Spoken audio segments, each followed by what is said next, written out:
उत्तराखंड बनेगा विश्व की आध्यात्मिक राजधानी। सीएम पुष्कर सिंह धामी ने लिया संकल्प। चारधाम के साथ ही अन्य मंदिरों में भी लगा भक्तों का तांता। देहरादून के 132 एकड़ में आकार ले रहा है राष्ट्रपति उद्यान। डीएम ने दिए गुणवत्ता के साथ जल्द काम पूरा करने के निर्देश। देहरादून को मिलेगी एक नई पहचान। सावन के सोमवार पर बाबा केदार के दर में उमड़ी श्रद्धालुओं की भारी भीड़। जलाभिषेक के लिए भक्तों की लंबी कतारें। हर हर महादेव से गूंजा केदारनाथ धाम। हरिद्वार में आस्था और देशभक्ति का संगम। बागपत के शिव भक्तों की 221 फीट लंबी तिरंगा कावड़ बनी आकर्षण का केंद्र। हर हर महादेव से गूंजी धर्मनगरी। देहरादून में शुरू हुई झमाझम बारिश। उत्तराखंड के 7 जिलों में तेज बारिश का येलो अलर्ट जारी किया गया। मौसम विभाग ने लोगों को दी सतर्क रहने की सलाह।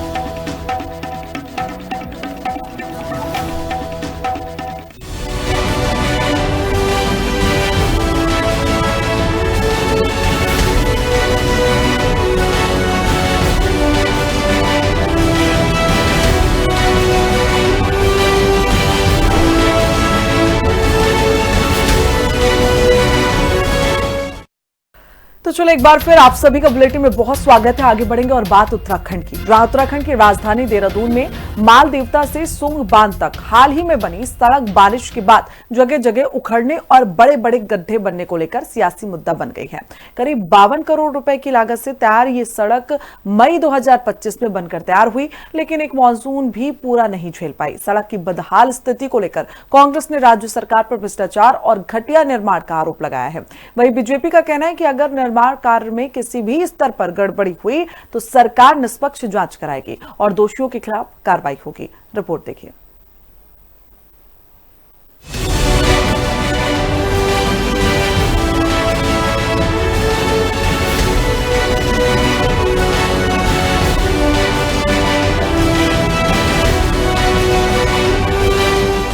देहरादून की माल देवता से सोंग बांध को जोड़ने वाली सड़क पर बारिश के बाद कई स्थानों पर बड़े बड़े गड्ढे बन गए हैं।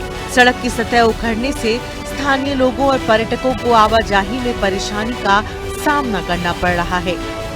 ये सड़क लगभग 52 करोड़ रुपए की लागत से तैयार की गई थी और मई 2025 में इसका निर्माण पूरा हुआ था, लेकिन पहली ही बरसात में सड़क के कई हिस्सों के क्षतिग्रस्त होने से निर्माण की गुणवत्ता पर सवाल उठने लगे हैं। इस मुद्दे को लेकर कांग्रेस ने राज्य सरकार पर तीखा हमला बोला है। कांग्रेस नेताओं ने सड़क का वीडियो सोशल मीडिया पर साझा करते हुए आरोप लगाया कि करोड़ों रुपए खर्च होने के बावजूद सड़क एक मानसून भी नहीं झेल सकी। कांग्रेस ने कहा कि सड़क का हर गड्ढा भ्रष्टाचार और सरकार की नाकामी की कहानी बयां कर रहा है। पार्टी का आरोप है कि निर्माण कार्य में गुणवत्ता मानकों की अनदेखी की गई और जनता के पैसे का दुरुपयोग हुआ। कांग्रेस ने पूरे मामले की उच्च स्तरीय जांच कराने और जिम्मेदार अधिकारियों तथा ठेकेदारों के खिलाफ कड़ी कार्रवाई की मांग की है।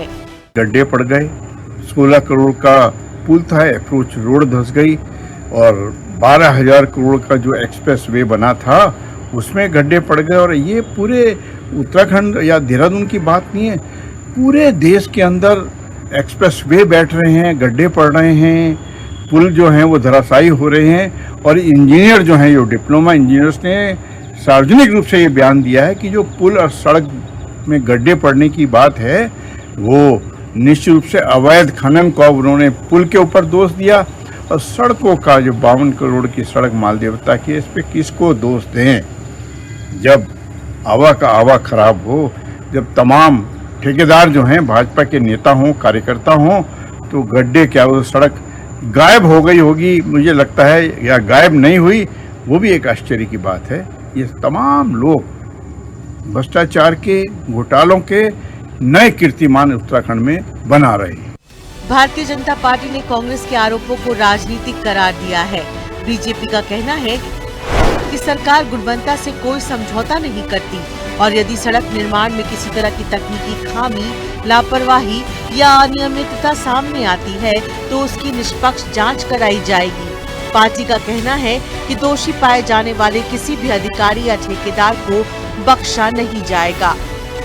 बीजेपी ने ये भी कहा कि सरकार का उद्देश्य सुरक्षित और टिकाऊ सड़कें उपलब्ध कराना है तथा आवश्यक मरम्मत और सुधार कार्य प्राथमिकता के आधार पर कराया जाएगा।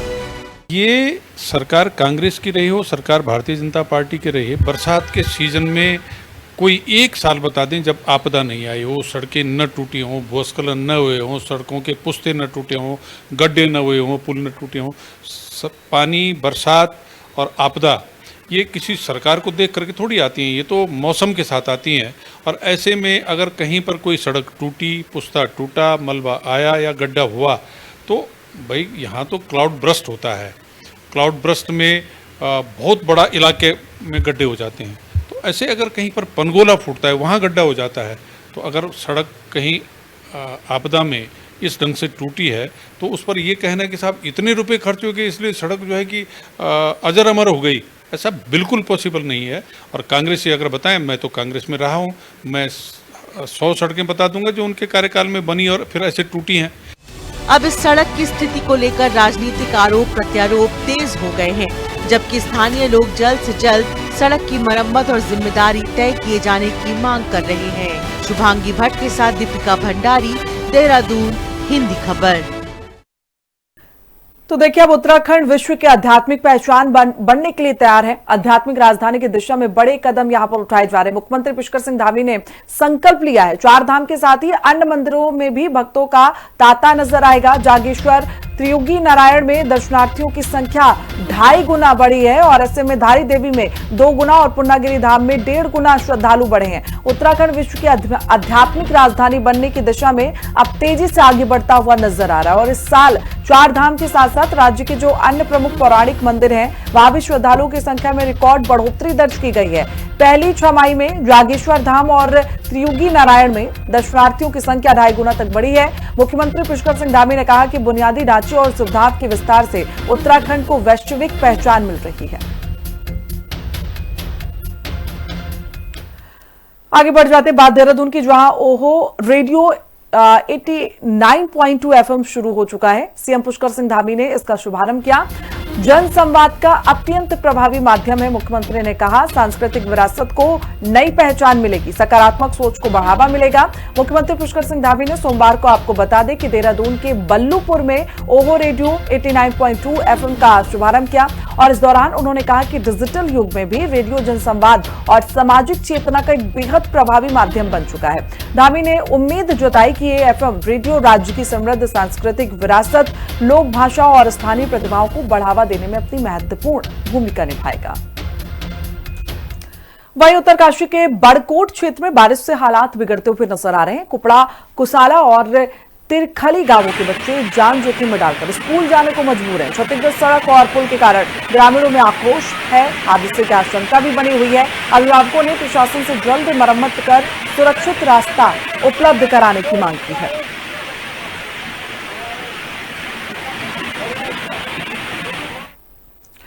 उधर हरिद्वार जिला कलेक्ट्रेट में जिलाधिकारी मयूर दीक्षित की अध्यक्षता में साप्ताहिक जनसुनवाई आयोजित की गई। जनसुनवाई में जनता ने राजस्व, भूमि विवाद, बिजली, जल भराव और पेयजल समेत 25 शिकायतें दर्ज की हैं। डीएम ने मौके पर ही 13 शिकायतों का निस्तारण करते हुए अधिकारियों को त्वरित कार्रवाई के निर्देश जारी किए गए। उन्होंने कहा कि जन समस्याओं का समाधान समयबद्ध और संवेदनशील तरीके से करना प्रशासन की सर्वोच्च प्राथमिकता है। जन सुनवाई कार्यक्रम जो प्रति सोमवार को हमारे यहाँ कलेक्ट्रेट में होता है, उसमें आज लगभग 25 शिकायतें हमें प्राप्त हुई हैं, जिसमें से 13 शिकायतों को मौके में निस्तारण किया गया है, बाकी को संदर्भित किया गया है।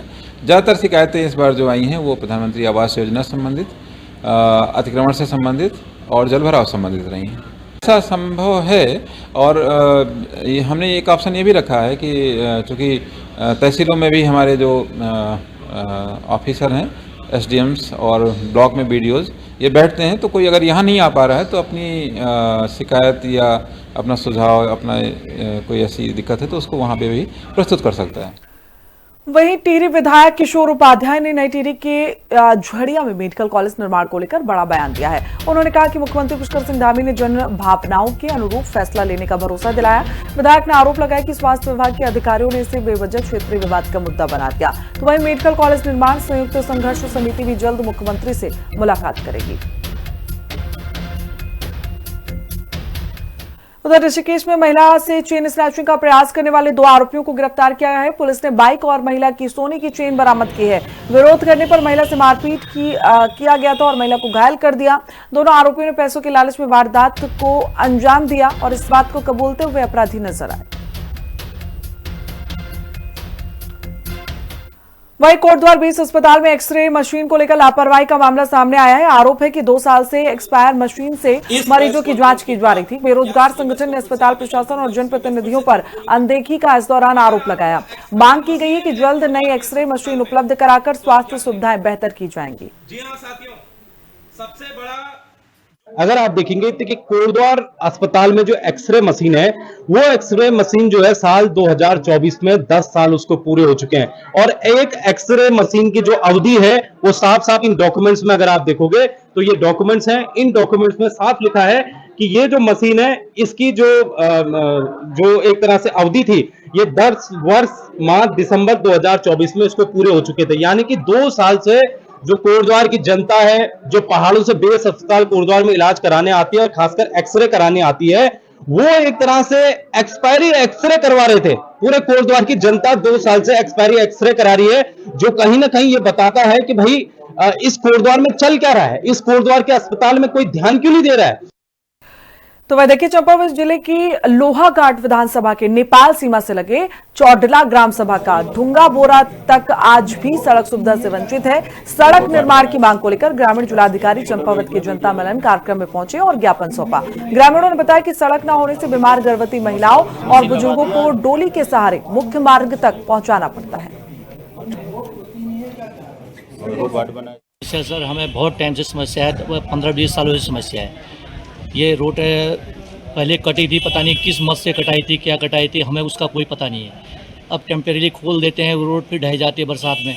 एक बार बीच में कई बार रोड साफ करा दी है, फिर और बंद हो गई है।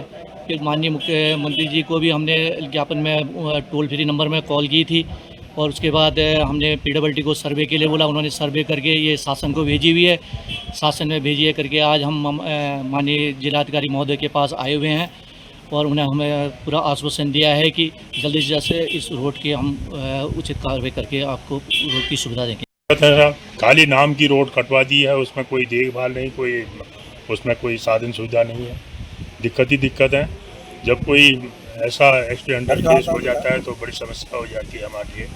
कोई गिर गिर जाता है तो उसको डोली में 3-4 किलोमीटर ऊपर लाना पड़ता है, गंदे में उठा करके। सभी दिक्कतें ही है सर। ग्राम सभा चौडला डीएम साहब ने आश्वासन दिया है, क्या वो सांसद से बात करवाते हैं बोल रहे हैं। आपको दिक्कत बहुत ज्यादा शासन प्रशासन से हमारी रोड पक्की की जाए। चमोली की करेंगे जहां नारायणबगड़ में विकसित भारत जी राम जी पंच सम्मेलन एवं प्रशिक्षण कार्यक्रम आयोजित हुआ है। कार्यक्रम में 69 ग्राम पंचायतों के प्रतिनिधियों ने हिस्सा लेकर योजना की जानकारी और प्रशिक्षण प्राप्त किया।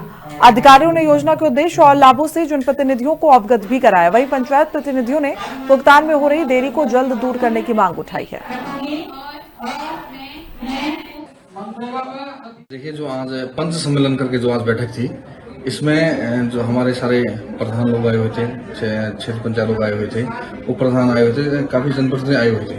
तो इसमें ये समझाने का प्रयास किया गया कि आखिर बीबी राम जी है क्या, इस योजना में आगे क्या क्या काम होने वाले हैं और किस तरह से काम होंगे, ये सबको आज जानकारी दी गई और काफी हद तक लोगों की समझ में भी आई। देखो, मुख्य समस्या लोगों की ये थी कि जो मनरेगा का पेमेंट है पुराना, वो क्या उसका पेमेंट उसी पेमेंट से बीबी राम जी हो गया, बीबी राम जी के पेमेंट से उसका होगा, तो उसको बिल्कुल बारीकी से सबको समझा दिया गया। जो भी सरकार इसको चला रही है मुहिम बहुत अच्छी योजना है, लेकिन पिछली भुगतान की समस्या में काफी लोगों का रोना है। अभी तक लगभग 2022 से मनरेगा का पेमेंट भुगतान न होने के कारण प्रधान लोग, ग्राम पंचायतें काफी परेशान है, जिसे हमको काफी कठिनाई का सामना करना पड़ा।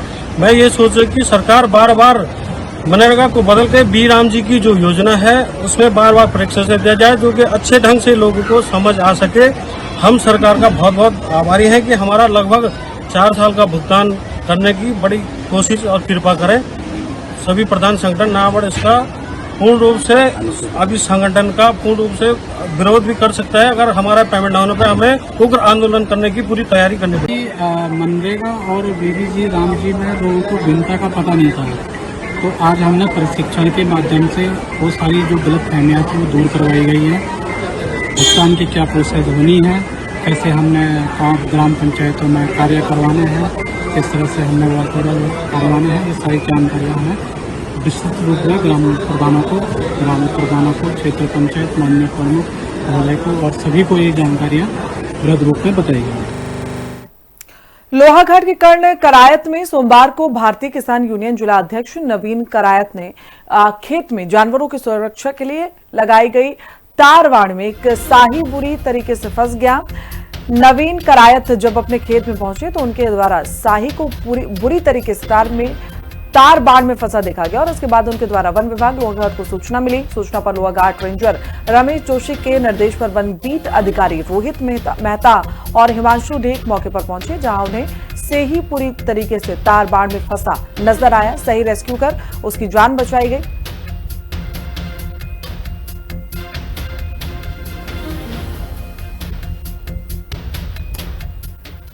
तो वहीं देखिए रुद्रप्रयाग में मध्य महेश्वर यात्रा मार्ग पर बड़ा हादसा सामने आया, जहां मोरखंडा नदी पर पुल बहने के बाद ट्रॉली से नदी पार करते समय श्रद्धालु नदी में गिरकर घायल हो गया। स्थानीय लोगों और श्रद्धालु ने रेस्क्यू कर युवक की जान बचाई। बाद में एसडीआरएफ ने स्ट्रेचर से अस्पताल पहुंचाया। खराब मौसम के चलते हेलीकॉप्टर सेवा नहीं मिल पाई। घायल का ऊटीमठ अस्पताल में फिलहाल इलाज जारी है।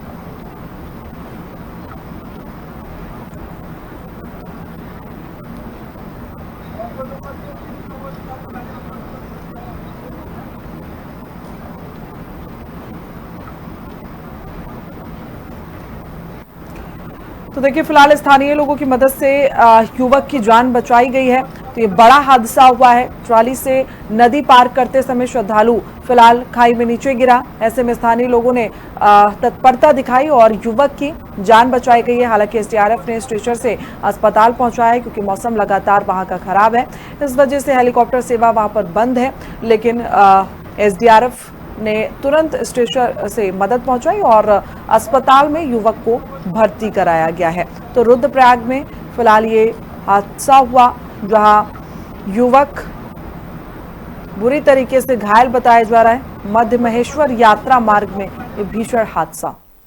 वहीं टिहरी कलेक्ट्रेट में पहली बार गढ़वाल आयुक्त आनंद स्वरूप की अध्यक्षता में विशाल जनता दरबार आयोजित हुआ। जिलाधिकारी रितिका खंडेलवाल समेत तमाम आला अधिकारी मौके पर पहुंचे, जहां दरबार में पीडब्ल्यूडी, जल संस्थान और पुलिस विभाग से जुड़ी कई पुरानी शिकायतें दोबारा सामने आई। कमिश्नर ने रिपीट हुई शिकायतों पर सख्त रुख अपनाया और कुछ मामलों में शिकायतकर्ताओं से फोन पर बात भी की। ऐसे में मौके पर समाधान के निर्देश भी उनकी ओर से जारी किए गए। जिनको एक एक करके और उनको सुना गया है। बहुत सी शिकायतें रिपीट हुई हैं। लोग या तो पिछले निस्तारण से संतुष्ट नहीं हुए, या फिर जो उनके शिकायतों पर अभी कोई उनको लगता है कि कोई कार्रवाई नहीं हुई, वो लोग भी रिपीट भी आए थे। जो मुख्य रूप से शिकायतें मुझे प्राप्त हुई हैं यहाँ पे, तो पीडब्ल्यूडी के प्रतिकर भुगतान को लेकर, टीएसडीसी के संबंध में और बीआरओ के संबंध में प्राप्त हुई है कि उन्होंने प्रतिकर भुगतान नहीं मिला या निर्माण हुआ तो उसमें दिक्कत आई है। अगर हम जनता दरबार की बात करें तो आज पहली बार वहाँ कलेक्ट्रेट में जनता दरबार जो है गढ़वाल कमिश्नर आनंद स्वरूप की देखरेख में लगा। बड़ी संख्या में ग्रामीण क्षेत्र की जनता आज जो है कलेक्ट्रेट में पहुंचे थे। फरियादों की समस्या है, कमिश्नर साहब बड़ी तहे दिल से सुन रहे थे। साथ में जिलाधिकारी टिहरी रितिका खंडेलवाल भी समस्याओं का समाधान करने में लगे हुए थे।